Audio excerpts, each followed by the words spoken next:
ਜਿਹੜੇ ਕਹਿੰਦੇ ਸੀ ਮਰਾਂਗੇ ਲਾਲ ਦਰਾ ਤੇ ਅੱਜ ਉਹਨਾਂ ਵੀ ਬਾਜ਼ੀਆਂ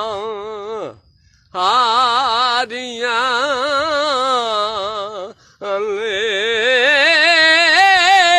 ਜਿਹੜੇ ਤਰਸਦੇ ਦੀਦ ਨੂੰ ਦਿਨ ਰਾਤੀ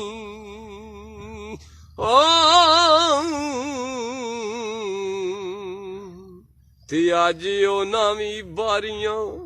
ਮਾਰੀਆਂ ਤੇ ਜਦ ਬਾਗ ਵਿੱਚ ਫਿਜ਼ਾਲ ਵਾਲ ਗਲੇ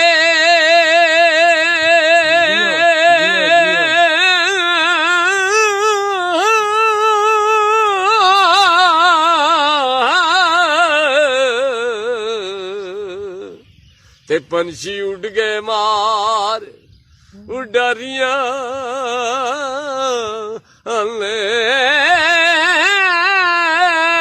ਮੁਹੰਮਦ ਬੂਟਿਆ ਝੂਠਾ ਜਗ ਸਾਰਾ